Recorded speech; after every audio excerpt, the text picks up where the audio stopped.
Shalom Bapak Saudara, puji Tuhan kita bertemu kembali dalam Sola Gratia.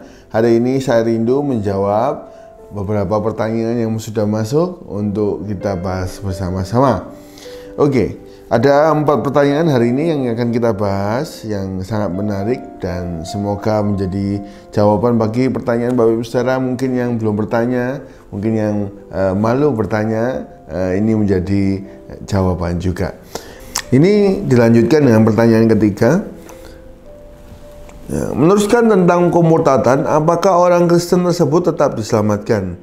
Bagaimana menggiring orang semacam itu? Ya. Jadi tadi kita bahas ya, jika murtad itu tentu berarti imannya nggak murni dan bisa kelihatannya bisa hilang, padahal belum pernah percaya Yesus mungkin. Bahkan dia belum pernah percaya Yesus dari awal, belum punya Yesus, ya, belum ikut Tuhan, makanya mundur. Kalau seorang itu sudah percaya Tuhan Yesus dengan murni, Yohanes 10 ayat 28 berkata, dan Tuhan akan memberikan hidup yang kekal kepada mereka, dan pasti mereka tidak akan binasa sampai selama-lamanya. Dan seorang pun tidak akan merebut mereka dari tangan Tuhan. Kalau seorang benar-benar dombanya Tuhan, ini konteksnya domba. Orang percaya jadi dombanya Tuhan, sungguh-sungguh sudah percaya. Nggak ada seorang pun yang dapat merebutnya. Tapi kalau kita nggak percaya, kita bukan dombanya Tuhan, ya kita pasti bisa mundur-mundur sendiri. Kita percaya aja enggak.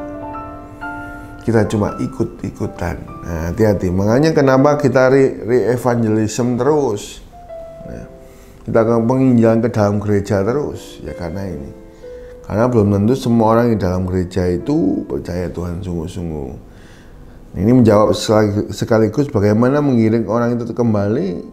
Tentu re-evangelism, penginjilan kembali, memberi pengetahuan terus, dan mohon kuasa Tuhan untuk memberikan iman kepada orang tersebut. Karena iman itu Tuhan yang memberi, karya Roh Kudus.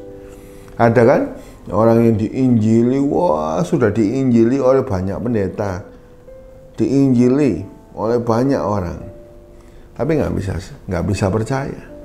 Ingat kembali konsep keselamatan, ya, konsep keselamatan, konsep pilihan, konsep pilihan. Tuhan itu milih orang selamat, itu kemurahan Tuhan. Jadi kalau hari ini kita sudah dipilih, ayo sama-sama kita bersyukur atas pilihan ini dan kita sama-sama mau semakin bertumbuh mengasihi Tuhan. Ya, pertanyaan yang keempat. Dikatakan di sana pertanyaan yang keempat, apa ada tanda jaminan bahwa saya sudah diselamatkan? Oke, kita buka sama-sama untuk menjawab pertanyaan ini, Alkitab kita. Efesus 1 ayat 14. Ya. Efesus 1 ayat 14, dan Roh Kudus itu adalah jaminan bagian kita memperoleh seluruhnya, yaitu penebusan yang menjadikan kita milik Allah untuk memuji kemuliaannya. Amin. Jadi apa jaminannya kita ini sudah diselamatkan? Materai kita, jaminan kita itu Roh Kudus. Ya. Jadi bila kita hidupnya dipimpin Roh Kudus, kita beriman, ya, itu anugerah. Iman itu anugerah Roh Kudus kan? Dan Roh Kudus akan memimpin hidup kita. Jadi apa jaminannya Pak saya ini sudah selamat? Kita mulai dipimpin Roh Kudus. Sama dosa itu mulai nggak suka. Kalau kita jatuh, ya orang Kristen bisa jatuh, tapi bangkit lagi. Salah ya, salah ini. Aku harus dipimpin Roh Kudus. Roh Kudus itu ngomong, kamu ini salah, nggak benar melakukan ini. Ya. Bangkit lagi. Sampai kita punya buah-buah roh. Ya. Apa jaminan saya ini sudah diselamatkan? Yaitu ketika Roh Kudus masuk dalam hidup kita, memimpin hidup kita. Sampai kita punya buah-buah roh.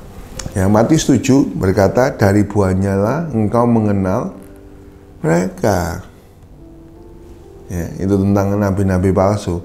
Jadi kalau apa kekristenan palsu, bedanya di mana? Di buahnya. Orang dipimpin Roh Kudus, jaminan kita Roh Kudus ya. Maka ia akan berbuah manis, berbuah-buah roh, hidupnya berubah.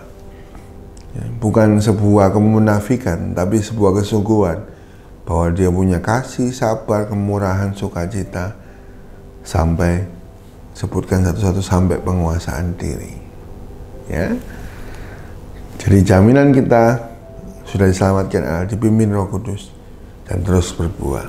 Itu tanda kita diselamatkan. Oke, kalau ada pertanyaan berikutnya, Bapak Ibu Saudara, silakan tinggalkan di kolom komentar dan kami akan menjawab. Mari kita sama-sama berdoa. Tuhan, terima kasih untuk sesi tanya jawab ini. Kami boleh berbagi apa yang sudah Hamba-Mu ketahui dan boleh berbagi supaya menjadi berkat, menolong, menjadi jawaban bagi banyak orang. Terima kasih Tuhan. Berkati semua yang sudah bertanya, mereka yang sudah berani bertanya Engkau berkati, dan biar rohaninya semua yang bertumbuh dewasa. Roh Kudus, biar Engkau terjemahkan semua jawaban hamba boleh dimengerti oleh setiap yang mendengar dan boleh menjadi berkat. Terima kasih Tuhan, kami bersyukur kepadamu. Pertemuan kami dalam episode berikutnya dengan kasih, kemurahan, kebaikan, dan hikmat daripada Allah menyertai kami. Biarlah firman semua yang tabur bertumbuh sehingga hidup kami berbuah-buah untuk kemuliaan nama Allah. Terima kasih Tuhan. Di dalam nama Tuhan Yesus kami berdoa dan ucap syukur. Haleluya. Amin.